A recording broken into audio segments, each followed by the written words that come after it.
just kind of share a little bit about what that project means to me. So let's give it a try. We're going to fire up the forge and have at it.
Here it is. This is what we did. We took that raw piece of steel that you saw me show just before we threw it in the forge. Now prior to that, I made a few strategic cuts in there. Cuts that I kind of already knew would do what I needed it to do. And then we started up the forge. We threw the metal in there. And when it got to a certain temperature, we brought it out. We took it over to the hardy cut and we split 2 of those limbs out. And after we split 2 of those limbs out, we came over here and we spread it out a little bit more to open up 2 more branches, put it back in the fire. After we got it done in the fire, we brought it back out. We split the other pieces out. And as we saw that happen, we see the piece unfold right before our eyes. And as we see that happen, we see how it just kind of opens up into the shape that we see here. The shape we see here, obviously, and became very evident to us all as those branches came turning out, that it was a cross.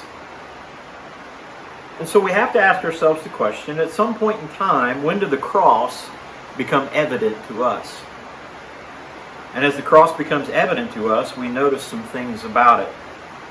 We notice what it does for us. But then the other thing we start to do is we put it back in the fire and we start to talk about our lives as well. In our lives, we get put back in the fire, and then we bring it out and we work on it. Well, this is God. God takes us, He puts us in the fire. I take that back. God doesn't put us in the fire. In the fire and through the fire, as we talked about last week, God pulls us out of that and He brings us over to what is needed to shape us and form us into what He really wants us to be. And in that process, we do these little things, and in blacksmithing we call these fish tails, textured fish tails.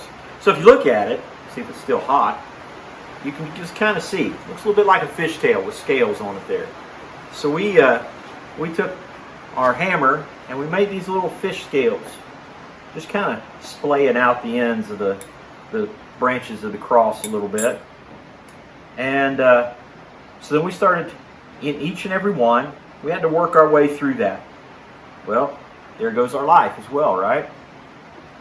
Through each of these little parts of our lives, through each of the things we go through in our lives, we get these little scars and marks where things have come on us. Sometimes it feels like they've hit us. Sometimes it feels like they're kind of glancing. It's just what we go through in life. So along the way, as you were looking at it, you begin to see what it was really intended to be. And here's the beautiful part. You look right there in the center, and when we do this is called the split cross, when we look right here in the center, we see what is called the eye. The eye of the split cross. And the concept behind what I do with the split cross is that at the center of it all is God watching over us. And He watches over us day and night. It says He never sleeps. He never fails, never never falters. This is God watching over us all the time. Not some sort of all-seeing eye, but a loving eye, a caring eye. And then it all comes together. We see every part of the cross. And after it's all said and done, we've got to do something. And God wants to do something with our lives. Not just to leave us in some sort of raw state, but to bring us to a point where there's a finish. Now, what you saw me do at the end on these points here is I just took a simple brass brush. Very simple brass brush. You can pick them up dime a dozen. And as this started cooling down, I started hitting it with that brass brush, and the heat actually took on some of that brass off of that brush. And this is what we're called to do, to take on the image of Christ. You know, one of the illustrations in Revelation says that there's a part of Jesus that will appear as if it were bronze. Well, bronze and brass, similar compounds. So what happens is, through all of this, after going through all that we go through, the purpose of this is for us to take on the image of Christ, to become like Him. Christian, little Christ, like Christ. So here it is. That's the split cross. And we just finished it up with some good old beeswax. And that kind of reminded me of John the Baptist, out in the wilderness, locusts and honey. Well, that's how we get finished. So here it is, the split cross. I hope it's been encouraging. I hope to see you guys Sunday. God is watching over us. God blesses us each and every day, and God bless you.